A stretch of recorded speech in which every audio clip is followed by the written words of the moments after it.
the new immunology core.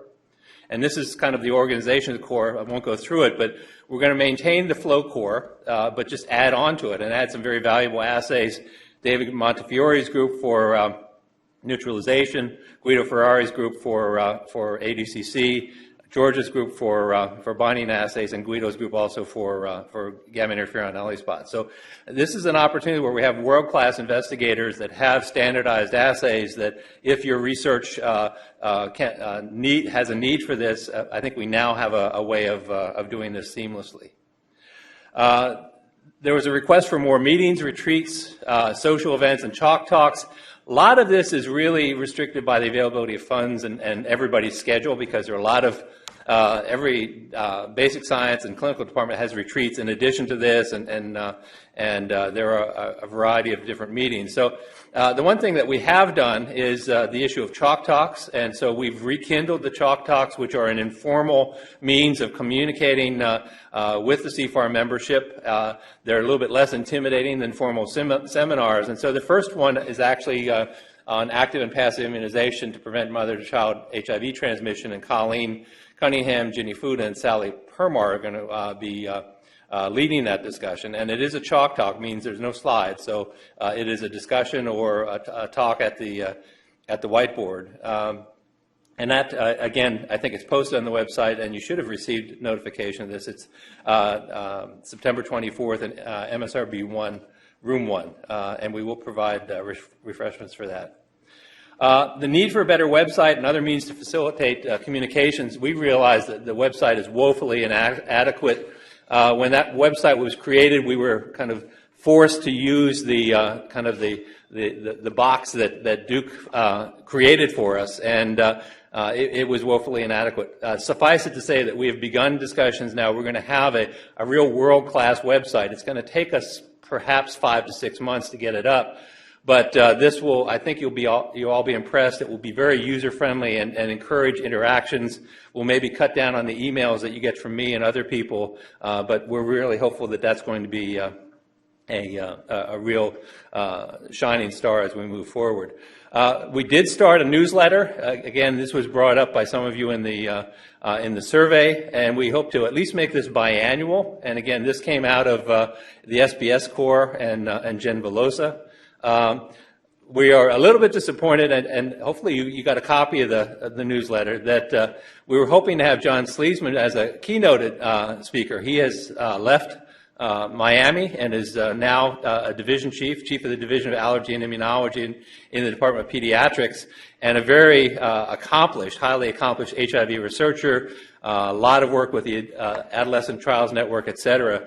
In my communication with him, he's very anxious to come up, talk to the CFAR, and establish collaboration. So I think this is going to be a really good interaction, good collaboration. So he officially comes on board October 1st.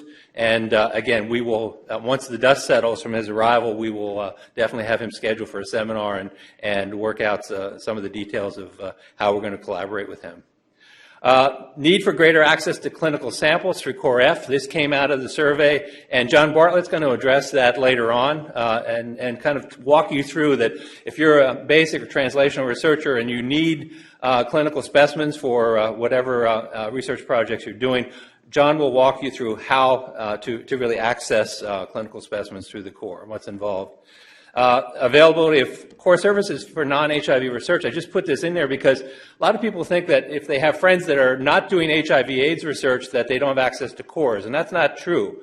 CFAR cores are available to non-HIV investigators, but they're lower on the priority. Our first priority is to give scheduling priorities to HIV/AIDS investigators at Duke and NIH-funded investigators, but we can take people, based on availability of core services, to non-HIV investigators. So if, again, I want to clear that up so that if there are people who can use the cores but they're not doing HIV research, I urge you to have them contact the respective cores that they might consider. Everybody wants continued funding opportunities, and the good news is we're going to offer, again, our 2 RFPs or RFAs per year. The October one will come out very shortly. We'll probably come out around October 1st with a submission date around November 4th, and this will be our standard RFA. That's an open, non-targeted RFA. But 1 month after that, we will have a rekindling of the collaborative RFA between the CFAR and the Department of Medicine. Dr. Klotman has agreed to do this again.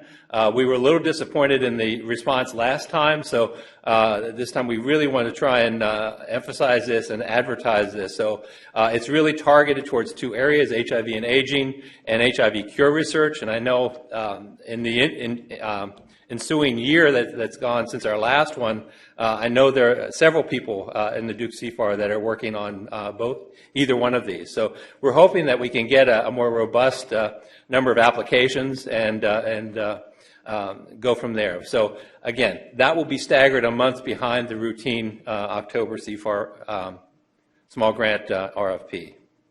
And then finally, I wanted to again thank Jen Veloza rather at the SBS Court. Jen, are you here? Stand up. We have to recognize you because she's really done yeoman's work for both the newsletter, and again, she's kind of the editor-in-chief, and so if you have newsworthy items, and we really want to use the newsletter as kind of a passive way of communicating rather than bothering you with a lot of emails. So if you got a grant, if you had a paper published, or you have activities you think would be of interest to the CFAR membership, please contact Jen, and we'll make sure it happens. As always, we need your help to try and improve the overall effectiveness of the CFAR. Always looking for examples of value added. We talked about this ad nauseum, but it really is a metric that is used by NIH and by the study section that will be reviewing our grant. We are looking for suggestions of seminar speakers and chalk talk speakers, so we'd love to hear from you if you have suggestions. You know someone who you think would be an outstanding seminar speaker. Most of our CFAR seminars, we don't have a formal seminar series. We co-sponsor them with DHVI. But we can have special seminars that we can invite individuals. And again, chalk talks, we hope will take off again. They were very popular and then kind of fell by the wayside, so we're of course rekindling them.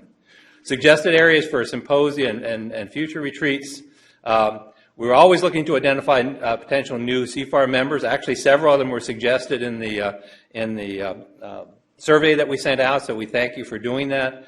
And they have been added, and hopefully many of them will be attending today's retreat.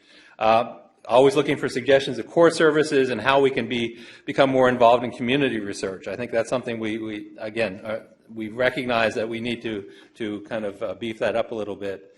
And basically just how the CFAR can better serve the clinical and basic research communities. Again, visibility is everything. Please remember to cite CFAR even if you're not receiving money and you just attended the retreat and CFAR provided some infrastructure support in just communication. So again, on the website there is the appropriate citation, etc. Lastly, we've to try and encourage people to advertise the CFAR and to cite the CFAR, but also contribute.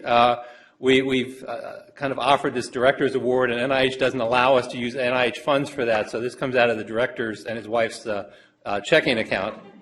But we wanted to make it significant enough, so it's a $150 gift certificate for dinner at Nana's, and I think this is about the 5th year we've done this.